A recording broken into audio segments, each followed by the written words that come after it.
Learn maths with Anil Jain में स्वागत। आज मैं आपके लिए लेकर आया हूं दो चर वाले रैखिक समीकरण को हल करने की ग्राफी विधि, जिसे हम आलेखी विधि भी कहते हैं, यानी कि लेखा चित्र खींचना। 6 अंक का बोर्ड में ये सवाल पूछा जाता है और थोड़ी सी प्रैक्टिस होने पर इसमें 6 में से 6 अंक प्राप्त किए जा सकते हैं। तो मैं आपके लिए शुरू कर रहा हूं ग्राफ कैसे निरूपित करते हैं। हमें ग्राफ पेपर दिया जाएगा और उस ग्राफ पेपर पर हमको सारणी की सहायता से दो रेखाएं खींचकर आंसर निकालना होता है। तो मानक रूप या व्यापक रूप में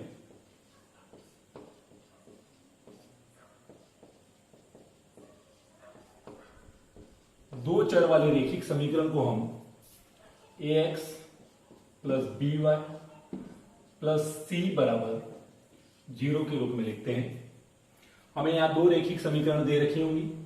पहली रैखिक समीकरण को हम लिखेंगे a1x plus b1y plus c1 बराबर 0, a2x plus b2y plus c2 बराबर 0। इस तरह से हमें दो समीकरण दे रखी होंगी और इन दो रैखिक समीकरणों की सहायता से हम इनको हल करेंगे ग्राफी विधि से।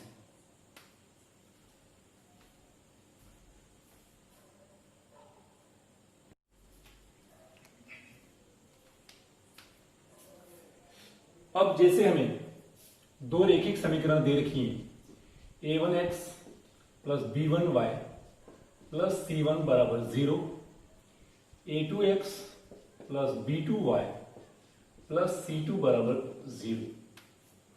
यदि हम पहले समीकरण में देखें, प्रथम समीकरण में देखें तो x का गुणांक a1 है, y का गुणांक b1 है और अचर पद c1 है। इसी तरह से यहां पर दूसरी समीकरण में x का गुणांक a2 है, y का गुणांक b2 है और अचर पद c2 है। यदि हम इनके गुणांकों की तुलना करें a1 upon a2, b1 upon b2, c1 upon c2, यदि a1 ओपन a2 और b1 ओपन b2 आपस में बराबर नहीं है तो ये दोनों निरूपित होने वाली रेखाएं प्रतिच्छेद करेंगी।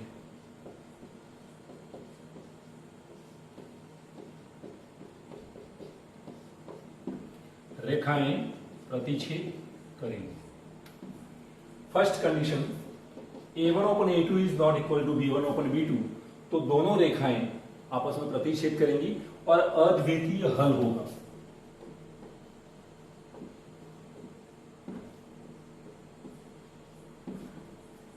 दूसरी कंडीशन है a1 upon a2 is equal to b1 upon b2 but not equal to c1 upon c2। तो इस तरह से ये दोनों रेखाएं आपस में समांतर होंगी।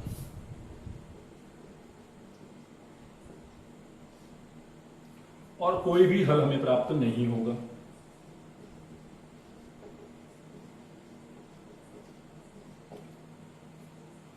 तीसरी कंडीशन में है a1 upon a2 is equal to b1 upon b2 is equal to c1 upon c2। तो इस तरह से ये जो दोनों रेखाएं हमें ग्राफ पेपर पर प्राप्त होंगी वो समपाती होंगी और इस तरह से इनमें आपको अनंत हल प्राप्त होंगे। एक रेखा दूसरी रेखा को ढक लेगी, समपाती कहलाती है। तो प्रथम जो कंडीशन थी उसमें आपकी ये दोनों रेखाएं इस तरह से एक दूसरे को एक बिंदु पर काटेंगी, यही हमारा इसका हल होगा। दूसरी जो कंडीशन है उसमें दोनों रेखाएं आपस में समांतर होंगी।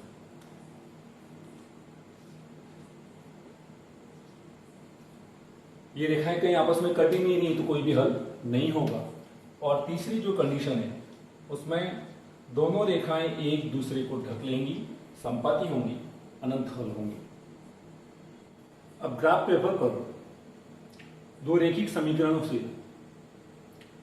जो रेखाएं प्राप्त होंगी उनको निरूपित करने के लिए हम पहले अक्षों के बारे में देख लेते हैं। दो अक्ष होंगे, एक तो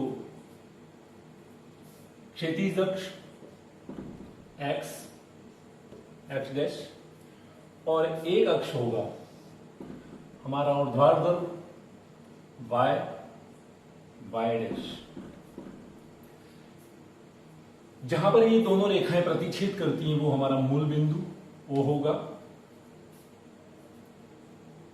x के मान ओ एक्स की तरफ जाने पर धनात्मक होंगे,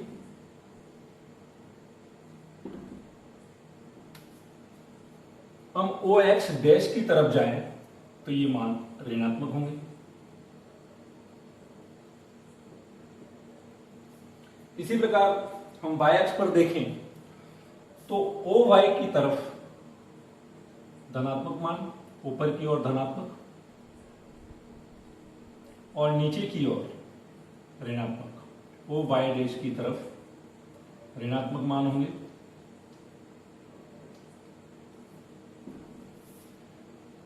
अब ये दो अक्ष हमने देखे तो दो अक्ष आपस में मूल बिंदु पर करते हैं।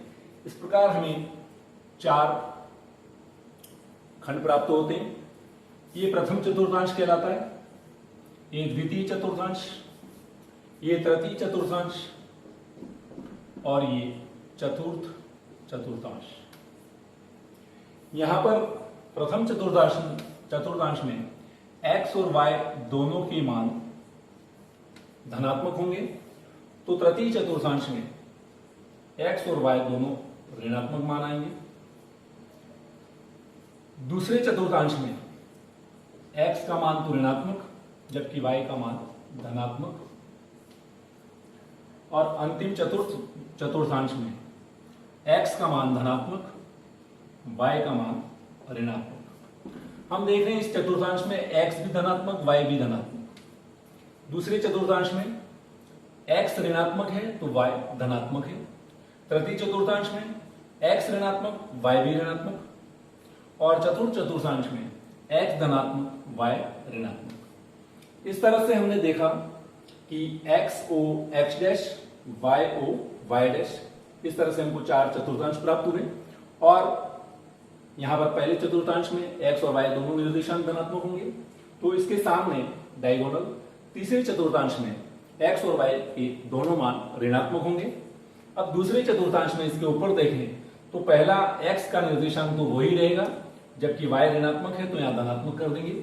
इसी प्रकार यहां पर नीचे देखें, पहले के चतुर्थांश के नीचे चौथा चतुर्थांश है, पहला जो x अक्ष का निर्देशांक आएगा x निर्देशांक वो तो धनात्मक रहेगा जबकि दूसरा y का हम चेंज करके ऋणात्मक कर देंगे। इस तरह से ये हमने अक्षांशों के बारे में, अक्षों के बारे में पढ़ा। अब यदि हमें दो चर वाले रैखिक समीकरण दे रखे हों तो इनको ग्राफ पर निरूपित करने के लिए बिंदु कैसे बनाएंगे, कैसे बिंदु निकालेंगे, कैसे सारणी हम प्राप्त करेंगे। जैसे हमको दे रखा है x प्लस वाई बराबर 6, x प्लस वाई बराबर 6, तो यहां पर x बराबर हो जाएगा 6 और इस प्लस y को हम पक्षांतर करके उधर ले जाएंगे तो x बराबर 6 माइनस वाई। अब आप इसको तीन बार इस तरह से लिख दीजिए, x बराबर 6 माइनस वाई, x बराबर 6 माइनस वाई। और यहां पर हम एक सारणी तैयार कर लेते हैं।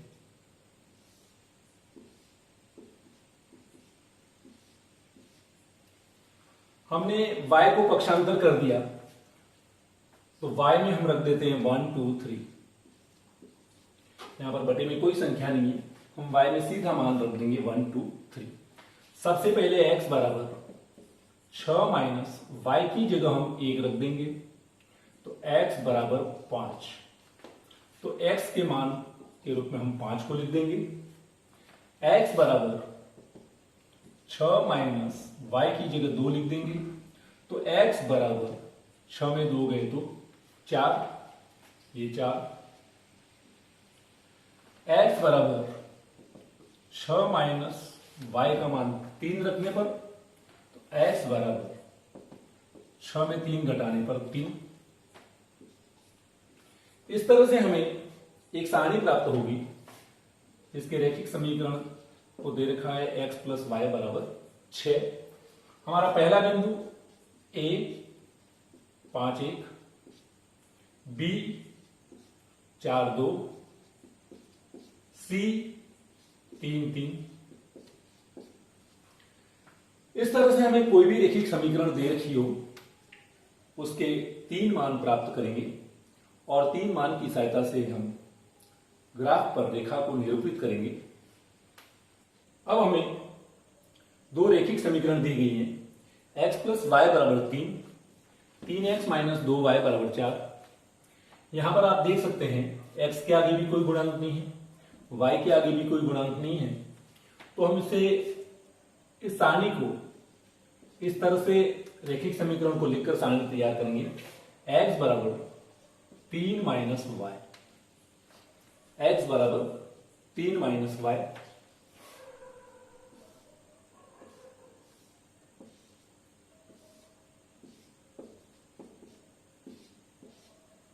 अभी मैंने बताया था आपको y को पक्षांतर किया तो y की जगह 1 2 3। जैसे हम x बराबर 3 माइनस 1, y का मान 1 रखेंगे, x बराबर 2 आ जाएगा। इसी प्रकार x बराबर 3 माइनस वाई में y का मान 2 रख देंगे तो x बराबर 3 में से 2 घटाने पर 1 बचेगा। और यहां पर तीसरा मान आ जाएगा x बराबर 3 माइनस वाई, x बराबर 3 माइनस y का मान तीसरा मान 3 रख देंगे तो x बराबर 3 में से 3 घटाने पर 0। ये हमारी रैखिक समीकरण x प्लस वाई बराबर 3 की सारणी तैयार होगी। अब हम देखेंगे 3x minus 2y is equal to 4। 3x minus 2y बराबर 4। 3x बराबर 4, इस माइनस 2y को इधर लाएंगे तो प्लस 2y। अब x का गुणांक 3 है तो इस 3 को भी हटा देंगे। x बराबर 4 प्लस 2y बटी 3 बार इस तरह से लिख दीजिए। x बराबर 4 प्लस 2y बटी 3, x बराबर 4 प्लस 2y बटी 3। अब हमें y के मान इस तरह से रखने हैं कि अंश वाली संख्या में 3 का पूरा पूरा भाग चला जाए। सरल करने पर अंश जो भी प्राप्त होगा उसमें 3 का पूरा पूरा भाग चला जाए, 3 से विभाज्य ऊपर संख्या आनी चाहिए। तो सबसे पहले हम ट्राई करते हैं 4 प्लस y की जगह 1 रख देते हैं तो 2 इंटू 1 बटी 3। x बराबर 4 प्लस 2 और 1 का गुणा करने पर 2 बटी 3। x बराबर 4 में 2 जोड़ने पर 6 बटी 3।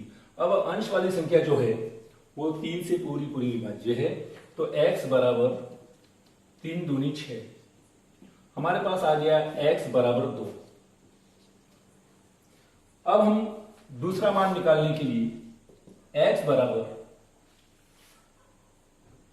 4 रखेंगे, y बराबर 4 रखेंगे तो हमें मान प्राप्त होगा 4 प्लस 2 इंटू वाई की जगह हमने रखा 4 बटी 3। x बराबर 4 प्लस 4 और 2 का गुणा करने पर 8 बटी 3। x बराबर 4 और 8 जोड़ने पर 12 बटी 3। फिर अंश देखिए आप, 3 का पूरा पूरा भाग चला जा रहा है तो x बराबर 3 चौके 12। तो हमें x का मान 4 प्राप्त हो गया। 1 के बाद 4 पे मान आया तो 4 के बाद अब 7 पर मान आएगा। y का मान हमें 7 रखना पड़ेगा क्योंकि अंतर 3 3 का आता जाएगा। तो 4 में 1 गया तो 3, अब 4 में 3 जोड़ दी, 7 पर हमारा अगला मान आएगा। x बराबर 4 प्लस 2 इंटू 7 बटी 3। हमने y की जगह 7 रख दिया x बराबर 4 प्लस 7 दूनी 14 बटे 3, x बराबर 14 में 4 जोड़ने पर 18 बटा 3, x बराबर 3 के टेबल में 18 आता है, 3 छंग 18, तो x का मान आ गया 6। इस तरह से हमने ये सारणी तैयार कर ली। 3x माइनस 2y बराबर 4। अब इन दोनों सारणियों की सहायता से हम ग्राफ पेपर पर ग्राफ खींचेंगे, दो रेखाएं निरूपित करेंगे और देखेंगे कि दोनों रेखाएं एक दूसरे को प्रतिच्छेद करती हैं या दोनों रेखाएं समांतर हैं या दोनों रेखाएं समपाती हैं। पर इन दोनों सारणियों को देखने पर हमें मालूम पड़ रहा है कि x और y का यहां पर भी मान 2 1 है, x और y का मान यहां पर भी 2 1 है, यानी कि दोनों में ये मान उभयनिष्ठ है। यही हमारा प्रतिच्छेद बिंदु पर उत्तर हो जाएगा। अब ग्राफ पेपर पर ये दोनों सारणियों के 3-3 बिंदु जो हमने निकाले हैं उनको निरूपित करना है। यहां पर आप पहली सारणी में देख रहे हैं x का मान 2 है, ये x का मान, यहां पर x धनात्मक मान है, ये 2 और y का मान 1, तो हम ये y एक खाना ऊपर जाएंगे और इस तरह से बिंदु अंकित करके a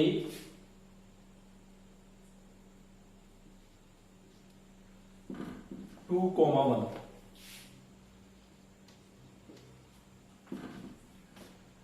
बी बिंदु है x का मान 1 y का मान 2, तो हम पहले x का मान ढूंढेंगे धनात्मक 1, यहां पर आ जाएंगे।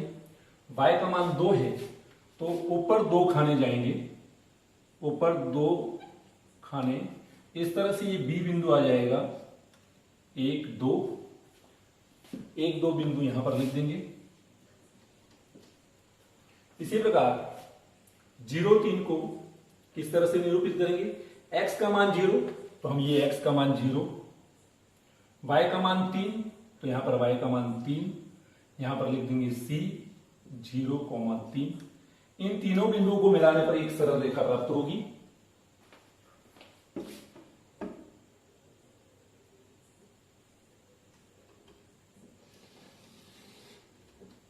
इस तरह से हमारी एक सरल रेखा पहले रेखिक समीकरण की प्राप्त हो गई और जहां पर भी जगह हो वहां इस समीकरण को लिख दीजिए x प्लस वाई बराबर 3।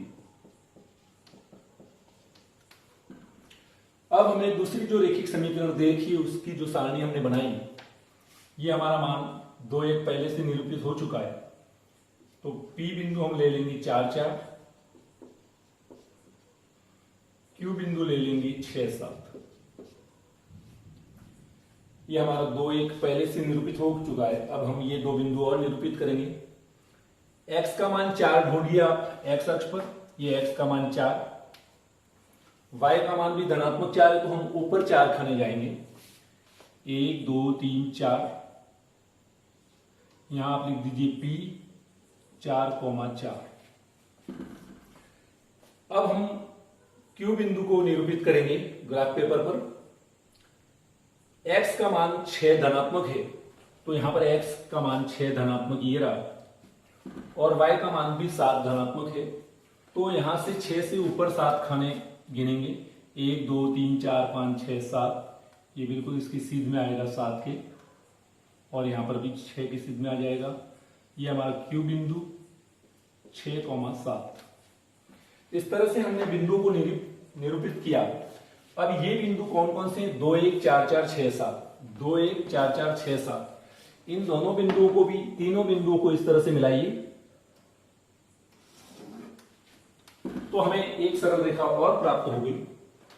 और हम देख रहे हैं कि ये दोनों सरल रेखाएं बिंदु 2 1 पर कट रही हैं, प्रतिच्छेद कर रही हैं, 2 1 2 1, और यहां पर हम समीकरण का मान रख देंगे, रेखिक समीकरण 3x माइनस 2y बराबर 4। इस तरह से हमारा ये प्रतिच्छेद बिंदु प्राप्त हुआ।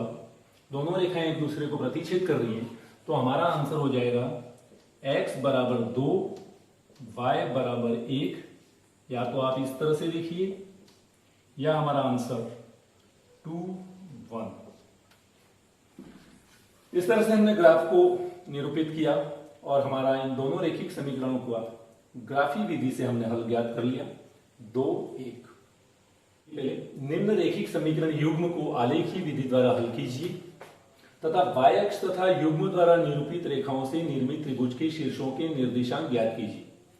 हम ग्राफ खींचेंगे, इसके बाद में y अक्ष और ये दोनों रेखिक समीकरणों की जो रेखाएं प्राप्त होंगी उनसे एक त्रिभुज बनेगा और त्रिभुज के 3 शीर्ष होते हैं और तीनों शीर्षों के हमें निर्देशांक ज्ञात करने। तो मैं इसका सारणी बनाने का तरीका बहुत ही आसान बता रहा हूं आपको। यहां पर आप देखिए x का गुणांक 4 है, y का गुणांक 5 है और यहां सामने दे रखा है 20।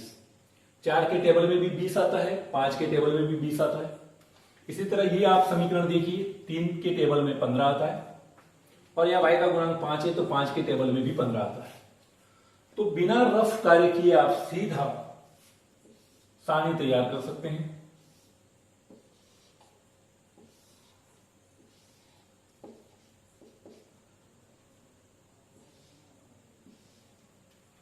सबसे पहले आप इस तरह से टेबल बनाइए, y में यहां पर 0 रख दीजिए और यहां पर x में 0 रख दीजिए। सबसे पहले हम y का मान 0 रखेंगे। जैसे ही y का मान 0 रखते हैं, ये y का पूरा मान 0 हो गया। अब हमारे पास रह गया 4x बराबर 20 और x का मान ज्ञात करना हो तो 4 का भाग देकर 20 में ज्ञात कर लेंगे। 4 बचे 20। अब हम x का मान 0 रखेंगे तो ये x पूरा खत्म हो जाएगा, x का मान 0 हो जाएगा। -5y बराबर 20, माइनस का निशान है तो y में आप माइनस लिख दिए, 5 चौके 20। अब ध्यान से देखिए, जब बीच का मान 0 हो, 3 मान हम निकाल रहे हैं और बीच का मान 0 हो, यहां पर +5 है तो सीधा यहां -5 लिख दीजिए और यहां पर आपका 4 का टेबल आगे बढ़ेगा, 0 है फिर 4 है, 4 के टेबल में ये माइनस तो है ही, 4 दूनी 8। इस तरह से हमारी ये सारणी तैयार हो गई। यहां पर देखिए आप,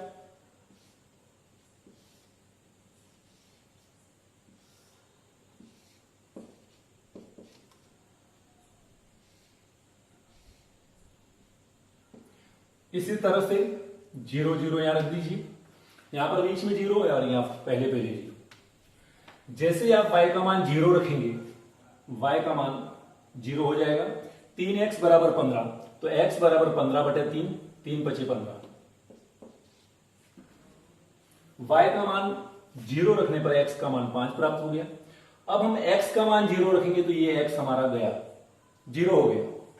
अब 5 का टेबल आप गिनिए, 5 दिया 15 और जैसे मैंने यहां बताया था बीच का मान 0 हो और हम रखते ही इसी तरह से कि बीच का मान हमेशा 0 ही होगा, तो यहां +5 है तो यहां पर -5 रख दीजिए और यहां 0 के आगे 3 है तो 3 का टेबल चलेगा, 3 एकम 3, 3 दूनी 6। इस तरह से हम देखते हैं कि बिल्कुल आसानी से हमने दोनों सारणियां तैयार कर ली और ये 5 0 इसमें भी है, 5 0 इसमें भी है। यदि इस ग्राफ को हल करना है तो इसका आंसर आ जाएगा 5 0 5 0 और फिर हम ग्राफ पेपर पर निरूपित करने के बाद दोनों रेखाएं और y अक्ष के बीच में जो त्रिभुज बनेगा उसके तीनों शीर्षों के निर्देशांक ज्ञात करेंगे। हमने दोनों सारणियां तैयार कर ली। अब इन बिंदुओं को हम ग्राफ पेपर पर प्लॉट करेंगे। ये हमारा x अक्ष है, x o x', ये हमारा y अक्ष है, y o y'। x में ox की तरफ धनात्मक मान, ox' की तरफ ऋणात्मक मान, oy की तरफ धनात्मक मान और oy' की तरफ ऋणात्मक मान। तो सबसे पहले हम 5 0 जो a बिंदु से हमने प्रदर्शित कर रहे हैं उसको निरूपित करेंगे। तो x का मान धनात्मक 5 है तो ये 5 पर आ जाइए। y का मान 0 है, न हमें ऊपर जाना है न नीचे जाना है, बिल्कुल इसी x अक्ष पर हमारा बिंदु आ जाएगा 5 0। अब नेक्स्ट हमारा b बिंदु है। x पर 0 मान कहां है वो ढूंढ लिया, ये x अक्ष है, ये 0 मान। y का मान -4 है तो 4 ऋणात्मक है तो नीचे की तरफ जाएंगे, ये 4 ऋणात्मक और यहां लिख देंगे b 0 -4। तीसरा बिंदु c, x का ऋणात्मक मान 5 है तो x का मान हम -5 ढूंढेंगे, ये रहा। y का मान ऋणात्मक 8 है तो नीचे की तरफ 8 खाने, और ये हमारा बिंदु आ जाएगा C -5 -8, एक बिंदु, दो बिंदु और ये तीन बिंदु। इन तीनों बिंदुओं को हम स्केल की सहायता से मिलाएंगे, एक सीधी रेखा हमें प्राप्त होगी। कोई भी बिंदु ऐसा नहीं होना चाहिए कि जो सीधी रेखा से बाहर या लाइन के ऊपर ही वो बिंदु आएगा। हमारा जो बिंदु आएगा वो इस लाइन रेखा के ऊपर ही आना चाहिए। इस तरह से हमें एक रेखा प्राप्त हुई। इसको और आगे बढ़ाना हो तो बढ़ा दीजिए। इस तरह से हमारे जो पहली समीकरण हमको दे रखी थी उससे एक हमने रेखा प्राप्त कर ली, और यहां पर लिख दीजिए 4x - 5y = 20। ये तीनों बिंदु हमने प्लॉट कर दिए। अब 3x + 5y = 15 जो दूसरी समीकरण दे रखी है उसमें हमारा पहला बिंदु तो 5 0 है जो हमने यहां पर पहले ही ए में निरूपित कर दिया। दूसरा बिंदु P मान लो ले लेते हैं 0 3, और Q को लिख देते हैं -5, 6। सबसे पहले 0 3, ये 5 0 तो हमारा ये रहा, पहले से हो चुका है। 0 x अक्ष पर 0 ढूंढिए, x अक्ष पर ये 0, y अक्ष का मान 3 है, धनात्मक है तो ऊपर की तरफ जाएंगे। 1 2 3, ये हमारा P बिंदु आ गया 0,3। Q बिंदु x का मान है -5, तो x अक्ष पर आप देखिए -5 कहां है, ये तो हमारा धनात्मक 4 था, ये हमारा -5, x अक्ष पर -5, y अक्ष पर धनात्मक 6 तो ऊपर की तरफ जाएंगे। 6 खाने 1 2 3 4 5 6, ये हमारा 6 की स्थिति में आ जाएगा, और इसको हम लिख देते हैं Q -5,6 एक बिंदु, दो बिंदु और ये तीसरा बिंदु, इन तीनों बिंदुओं को भी मिलाएंगे तो एक सरल रेखा प्राप्त होगी, और तीनों बिंदुओं को आप मिलाएं सीधी रेखा प्राप्त होगी, एक सरल रेखा प्राप्त होगी। और इस रेखा को भी आप लिख दीजिए, इसके ऊपर 3x + 5y = 15, 3x + 5y = 15।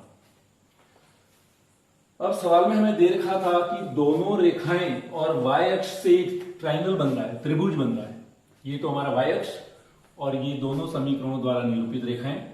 तो इस त्रिभुज को हम लिखेंगे ए पी और B, A B P, triangle बना ए बी पी।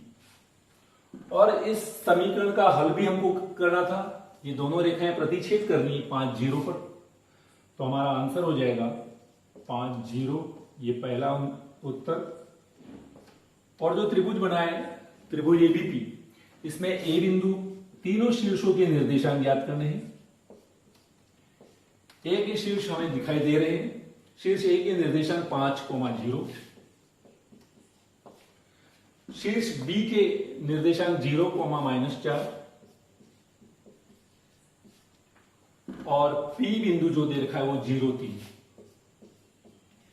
इस तरह से हमें त्रिभुज के तीनों शीर्षों के निर्देशांक भी प्राप्त हो गए, और इस रैखिक समीकरण जो दो दे रखी थी उनके हल भी हो गए। x का मान 5 है और y का मान 0 है। इस तरह से हम थोड़ा प्रैक्टिस करें तो 6 में से 6 अंक हम बोर्ड में ग्राफ में ला सकते हैं। अब हमें दो समीकरण दे रखे हैं, x - y + 1 = 0 और 3x + 2y - 12 = 0।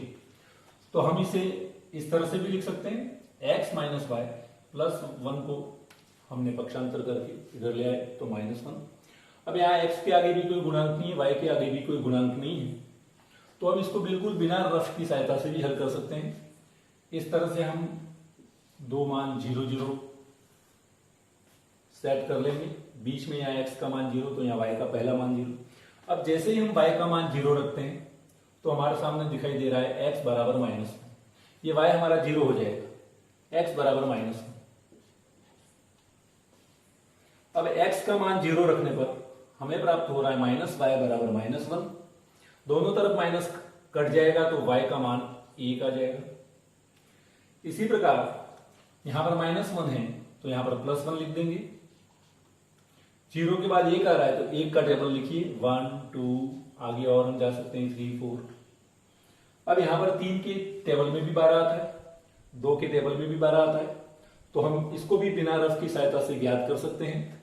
इस सारणी को पूरा कर सकते हैं। इस तरह से आप 0 0 रख दीजिए। सबसे पहले y का मान 0 रखने पर ये y 0 हो जाएगा। x के आगे 3 है, 3 चौके 12। अब हम x का मान 0 रखेंगे तो ये x हमारा हट जाएगा, 0 हो जाएगा। तो y के आगे गुणा 2 है तो 2 6 12। अब यहां पर +4 है तो यहां लिख दो -4, और 0 के आगे 6 है तो 6 का टेबल चलाएंगे, 6 2 6 6 2 की 12।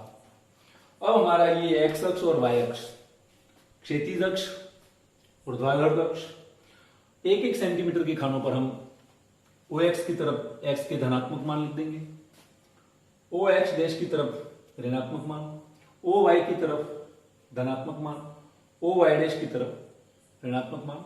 हम देख रहे हैं कि यहाँ x का मान सबसे बड़ा धनात्मक 1 है और यहाँ पर 4 है, तो हमने x अक्ष पर 4 तक बिंदु नोट कर लिए। हम देख रहे हैं कि y अक्ष का धनात्मक मान 2 और यहाँ पर 12 है। सबसे बड़ा y अक्ष का धनात्मक मान इसमें 2 था और इस सारणी में 12 है, तो 12 तक हम धनात्मक मान लिखते जाएंगे। इस तरह से ग्राफ पेपर पर हमें ध्यान रखना है कि 12 खाने भी ऊपर आ जाए और 12 तक हम संख्याएं लिख सकें। अब आप x का माइनस का मान 1 है और x का मान यहाँ पर -4 है, तो -4 तक हमने लिख दिया, -1 -2 -3 -4। y में हमारा कोई भी ऋणात्मक मान नहीं है, सभी धनात्मक मान थे। ऋणात्मक मान नहीं, फिर भी हमने 1 माइनस का -2 -3 लिखा। अब ये पहला बिंदु -1 ढूंढना है। सबसे पहले आपको x अक्ष पर -1 ढूंढना है, ये रहा, और y का मान 0 है, न तो हमें ऊपर जाना है न नीचे जाना है, यही हमारा बिंदु आ गया -1 0। इसको आप a बिंदु से दर्शाइए।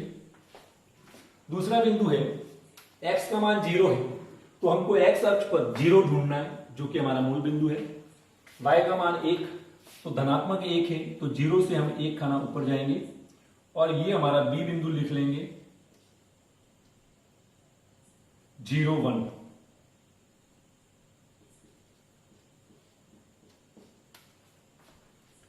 या इधर लिख दीजिए आप b 0 1।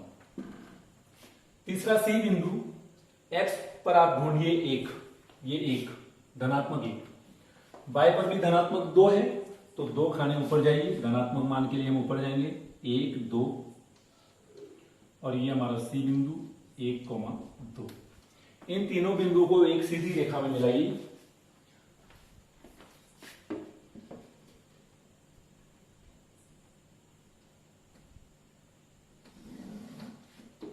इस तरह से हमें एक सीधी रेखा प्राप्त हुई।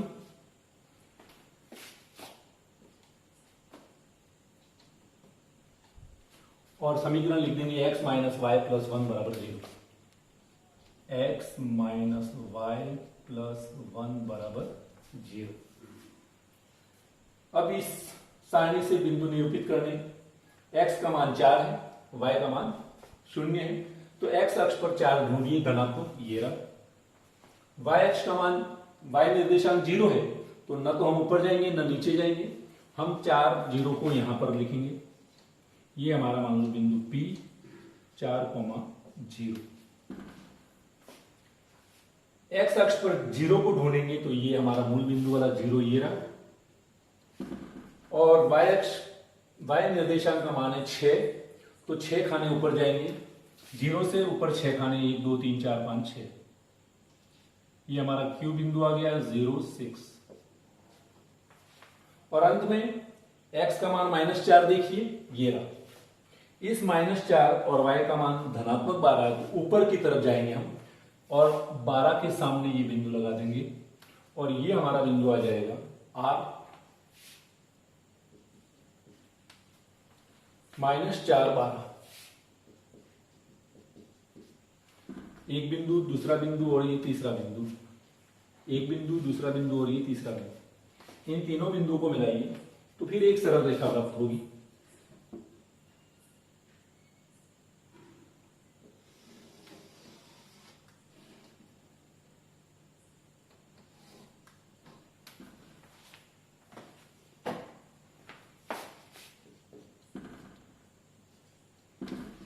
इस रेखा पर 3x + 2y - 12 बराबर 0 लिखो।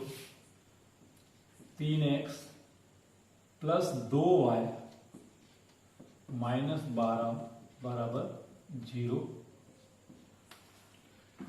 अब ये जहां पर भी दोनों बिंदु कटते हैं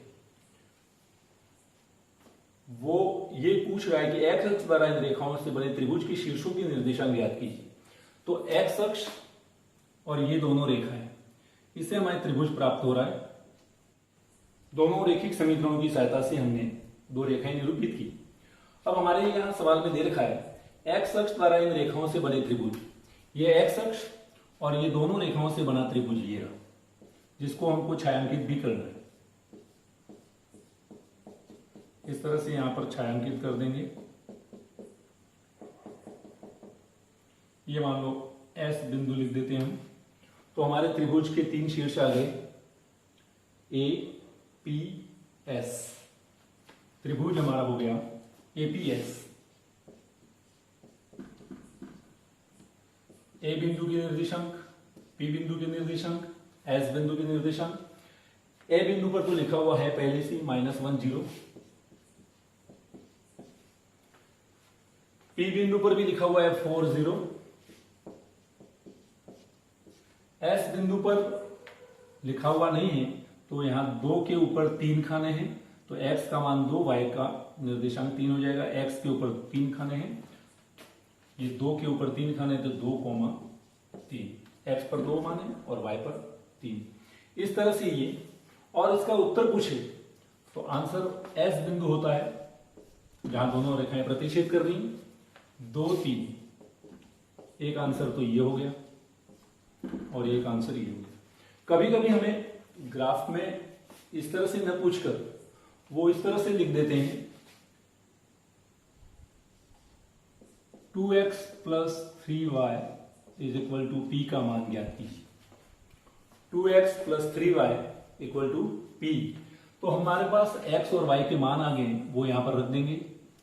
2 × x की जगह 2, 3 × y की जगह 3 बराबर p। 2 दूनी 4 + 3 तिया 9 बराबर p। 4 और 9 जोड़ेंगे तो 13, p बराबर 13 आंसर आ गया। यदि मान लो यूं पूछ लेता वो कि a + x + y का होल स्क्वायर बराबर a का मान ज्ञात कीजिए, तो हम x की जगह x का मान रख देंगे 2, y का मान रख देंगे 3, होल स्क्वायर बराबर a। 2 में 3 जोड़ने पर 5, होल स्क्वायर बराबर a बराबर 5 का स्क्वायर 25। इस तरह से हमें कोई भी उत्तर ज्ञात करने के लिए कहे तो हम ग्राफ पेपर पर न करके जहां पर लाइनें दे रखी हैं उस साइड में हम आंसर निकाल देंगे, या उत्तर पुस्तिका में भी हम हल कर सकते हैं।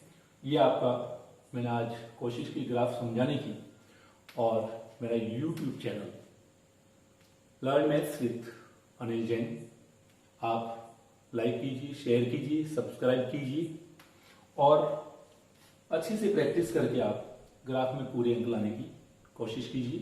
Thanks a lot.